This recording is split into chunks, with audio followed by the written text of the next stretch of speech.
తప్పుడు కేసులతో జైళ్లకు వెళ్లారో వాళ్ళకి అండగా నిలబడ్డాం.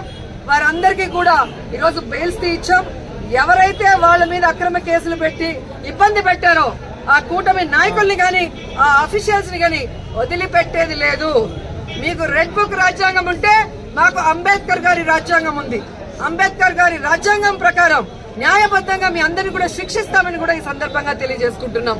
అలాగే మీరు చూస్తే ఈ రాష్ట్రంలో ఆడవాళ్ల మీద ఏ విధంగా అరాచకాలు, అక్రమాలు, రేపులు, దురదృష్టకరం 3 ఏళ్ల అమ్మాయిని కూడా మొన్న మీరు చూస్తే ప్లీనరీ జరిగే ప్లేస్ లో రేప్ చేసి చంపేసి కంపల్లో వెళ్తే ఏ వంట బాగుంది అని మాట్లాడతారు. ఎంతమంది వచ్చారని మాట్లాడతాడు చంద్రబాబు నాయుడు. ఇచ్చిన సూపర్ 6 కి దిక్కు లేదు. 6 శాసనాలు అని చెప్పి సిగ్గు లేకుండా మళ్ళీ లోకేష్ గారు అనౌన్స్ చేస్తారు.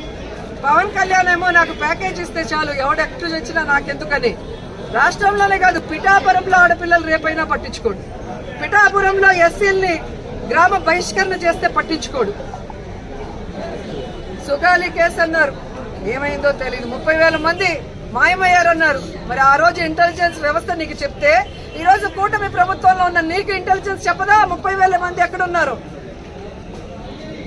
చంద్రబాబు నాయుడు ఎదురుగా నించొని ప్రజలకి వెన్నుపోటు పొడిచిన కట్టప్ అయితే సైడ్ నుంచి పొడిచిన కన్నింగ్ కట్టపులు పవన్ కళ్యాణ్ అండ్ లోకేష్ అని కూడా ఈ సందర్భంగా తెలియజేసుకుంటున్నాను. సో ముగ్గురికి నేను చెప్తున్నా, మీరు ప్రజలకి వెన్నుపోటు పొడిస్తే సైలెంట్ గా వెళ్లే పరిస్థితి లేదు. ప్రజలకి అంటగా జగనన్న ఉన్నాడు. జగనన్న వెనక మేమందరం ఉన్నాం. జగనన్న సైనికులుగా మీ ప్రభుత్వం మెడలు వంచుతాం. ప్రజలకు మీరు ఇచ్చిన హామీలు నెరవేర్చేంత వరకు రైతు బాగుంటే రాష్ట్రం బాగుంటుందని నమ్మిన వ్యక్తులు వైఎస్ఆర్ గారు, జగన్మోహన్ రెడ్డి గారు. రైతు బాంధవులుగా వాళ్ళకి కావాల్సినవన్నీ చేశారు. రైతుకు గిట్టుబాటు ధర ఇచ్చారు. రైతుకు పెట్టుబడి రైతు భరోసా ద్వారా రబీకి గాని ఖరీఫ్కి గాని అందించడం మనం చూసాం. అలాగే వాళ్ళ గ్రామాల్లోనే వాళ్ళకి నాణ్యమైన విత్తనాలు గాని ఎరువులు గాని వ్యవసాయానికి సంబంధించిన పనిముట్లన్నీ కూడా రైతు భరోసా కేంద్రం ద్వారా ఇవ్వటం జరిగింది. 5 ఏళ్లలో ఏ రోజు రైతు రోడ్డెక్కలేదు. మాకు అన్యాయం జరిగిందనో, మాకు గిట్టుబాటు ధర రాలేదని రోడ్డెక్కల. కానీ తెలుగుదేశం పార్టీ అధికారంలోకి వచ్చిన తర్వాత మిర్చి రైతులు రోడ్డెక్కారు, మామిడికాయ రైతులు రోడ్డెక్కారు, పసుపు రైతులు రోడ్డెక్కారు. ఎందుకంటే ఎక్కడా కూడా దేనికి గిట్టుబాటు లేదు. ఈరోజు రైతులైతే కన్న నీళ్లు కాదు, రక్తపు నీళ్లు వస్తున్నాయి కళ్ళల్లో నుంచి. ముఖ్యంగా చిత్తూరు జిల్లాలో మామిడికాయలు ఎక్కువ. మామిడికాయకి రేట్ లేక కనీసము 5 రూపాయలు అంటే కోసే కూలీ కూడా రాకుండా ఈరోజు వాళ్ళు ఇబ్బంది పడే పరిస్థితి వస్తే పట్టించుకునే నాదుడే లేదు. ఈరోజు పసుపుకి గాని, మిర్చికి గాని, వరికి గాని దేనికి కూడా ఇవ్వలేదు. రైతు భరోసా అంటే అన్నదాత సుఖీభవ ఇవ్వలేదు. రైతు భరోసా కేంద్రాలు నిర్వీర్యం చేశారు. భరోసా కేంద్రానికి ఉన్న వైఎస్ఆర్ గారి బొమ్మని, జగనన్న బొమ్మని తీసేస్తారు. వైఎస్ఆర్ క్లినిక్ ఉన్న వైఎస్ఆర్ గారి పేరు తీసేస్తారు.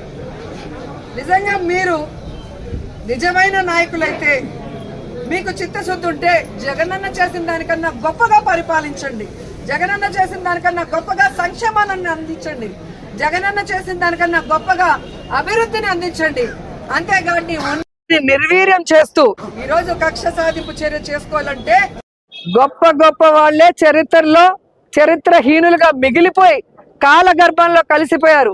ఆ విషయాన్ని చంద్రబాబు నాయుడు, లోకేష్, పవన్ తెలుసుకోవాలని కూడా ఈ సందర్భంగా తెలియజేసుకుంటున్నా. మహిళలకి మీరు ఇచ్చిన ప్రతి వాగ్దానాన్ని నెరవేర్చాలి. రైతులకు ఇచ్చిన ప్రతి వాగ్దానాన్ని నెరవేర్చాలి. యువకులకు ఇచ్చిన ప్రతి వాగ్దానాన్ని నెరవేర్చాలని కూడా కోరుకుంటూ, జగనన్న ఇచ్చేటివి ఆపేశారు. కనీసం మీరు చెప్పినవైనా కంటిన్యూ చేయండి అని కోరుకుంటూ, ఈరోజు ఈ వెన్నుపోటు దినోత్సవంలో ప్రజలకి అండగా నిలబడిన వైఎస్ఆర్ కాంగ్రెస్ పార్టీ సైనికులందరికీ పేరు పేరున పాదాభివందనాలు తెలియజేసుకుంటూ, వైఎస్ఆర్సీపీ అంటే ప్రజల పార్టీ, ప్రజల కోసం పుట్టిన పార్టీ, ప్రజల్లో నుంచి వచ్చిన పార్టీ, ప్రజలకు ఎప్పుడు కూడా అండగా ఉండాల్సిన పార్టీ అని మనం బాధ్యతగా ఉండేవాళ్ళం. కాబట్టి సంవత్సర కాలం ఈరోజు కూటమి ప్రభుత్వానికి అవకాశం ఇచ్చాం.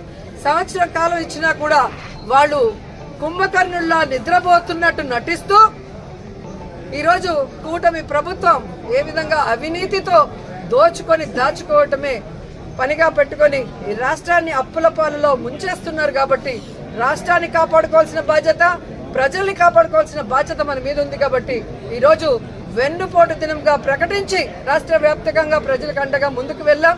ఖచ్చితంగా ప్రభుత్వం దిగి వస్తుందని నమ్ముతున్నాం. రాకపోతే ఈ రోడ్ నుంచి పోరాటం చేయడానికి వైఎస్ఆర్ కాంగ్రెస్ పార్టీ ఎప్పుడూ సిద్ధంగా ఉందని కూడా తెలియజేసుకుంటున్నాం. జై జగన్.